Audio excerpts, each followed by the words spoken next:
A1 has done such a phenomenal job for season 1. They've really been giving 86 a lot of love. And I will also say, as someone who has gone through 4 of the light novels, 86 episode 13 this is an episode I was actually really looking forward to, because I really enjoyed this chapter. It was chapter 2 in light novel 2. I really enjoyed it. It was just a nice, like, heartwarming, like, chapter of seeing these kids that have been through hell and back getting a chance to live a normal life.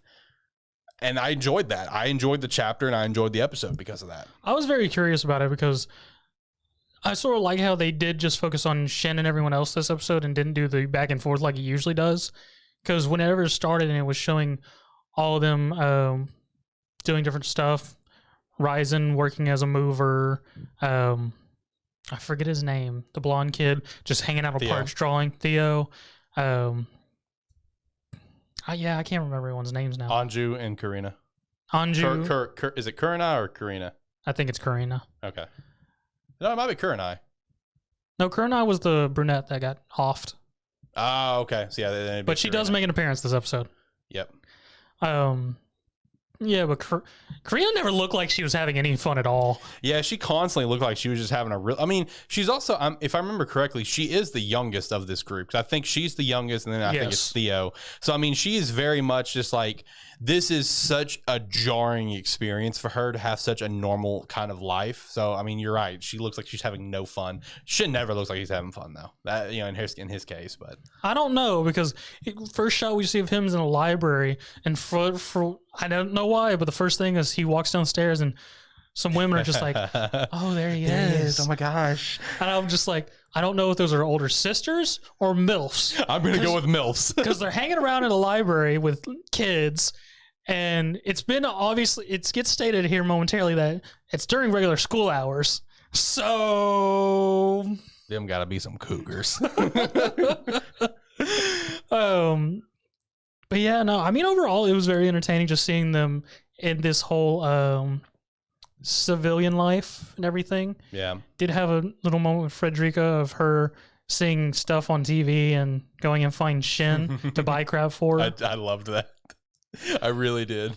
Her doing her whole seductive or whatever. Like, oh, please. And then I love how there's that moment of where, like, you can tell she's, like, really panicking because she doesn't know if it's going to work. Because she's panicking, sort of embarrassed because she says it once, looks, says it again, and just starts turning red. Yes. And, like, steam coming out, and Shin's just got the same look of just staring, completely bold staring at her. And I even liked when he met Eugene at the library, and he's just like, oh, your little sister? No way. Yes. No chance. Just completely denying it.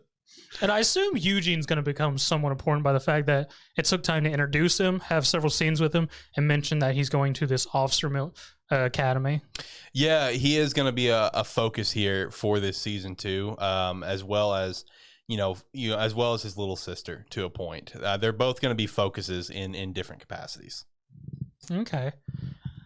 But yeah, I mean, overall it was very entertaining than seeing the just resignation of each of them going, yeah, we've been here too long. Yeah, it's just like, because it even kind of teased it early in the episode with Shin, where he kind of has a moment. He's just like, I've been relaxing too long, or whatever he says. I don't remember the line, but I mean, it is an enjoyable episode just because, like you said, you're getting to see everyone live like that civilian life, live a normal life. Raiden's got a job, like you mentioned.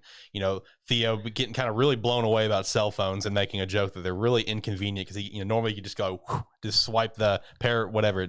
Yeah, the parrot rate. And just talk to him that way. But I mean, overall, it's just a simple episode, but it was very good. It was very necessary. And then obviously with the end of the episode with Frederica, where she points out to Raiden and Shin's brother, whatever, and Raiden's like, how did you know about that? And she's like, yikes, my bad, didn't mean to let that slip. Which also, I love that scene so much. It was a lot funnier when I listened to it in the light novel, where Raiden's just like, you better be glad that I was here, because if Shin was here, you'd have been bucked. When it came to him cooking her food, whatever, because I know in the light novel he actually goes into details, the same details we've been explained before, which is like, yeah, Shin just doesn't care. You'll find like eggshells in it, too much seasoning. Like, Shin doesn't care, so you better be glad that I was here to cook for you and not him, because that's just a nightmare. But when it comes to Frederica, and she did drop that little bit of a hint to Raiden about Shin's brother, and then towards the end she explains to all of them that she has the ability to see in someone's past or future when it comes to their lives, which is how she saw about Shin's brother. And basically, once they all kind of decide that they want to enlist in the military, and they were saying this to Ernest, and Ernest's one condition was to go through the officer academy. Yeah. Which, okay, fair. And when it came to that, that's when she revealed that she is the last Empress of Jihad, and that yes, that's it. Yeah, that's what I was about to repeat myself on the vision thing. But yeah, no, she announced to them that she's the last Empress, and she's the one that gave the Legion the command to invade. Yes, and all of them going, how old were you when you were like 10? Yeah, exactly. It's like 10 years ago. What were you doing? How did you give an order? And all of them just be like, well, you're not the one that really ruined our lives. It's the Confederacy the Republic, yeah, who sent them out there to fight the entire time. And just Frederica going, well, if y'all are going, take me with you, and just ask Shin to help her kill her knight. Yep. Who she says is apparently the Legion that was shooting artillery at them. Yeah, it was the shepherd that did attack them at the end of season 1. You got the tease for it at the end of season 1 as well, confirming the season 2. And she just asked them like, "Hey, please help me out. You did your thing and killed your brother. Please help me in this situation." And it'll be. I'm really excited to see that plot continue to be explored as time goes on, because you find out so much more about that night and that character and Frederica and her past and just other characters past, and I'm really excited for everything to come for that with this season. I assume she just becomes a mascot character from the fact that they're sending a 10-year-old to go to military training. Bingo. Like the exact word mascot is 100% the word used. Like she is literally the mascot of the team. Like once they have so basically the way that our main characters go is they go from one strike package that they're just like members of, but like important members of, to another strike package later where they're like Shin's once again the captain of, and she's just the mascot for both of them. Like that's literally her role in this, is just to be the mascot. She just rolls up on Fido's head. Yes, basically. Okay. Basically.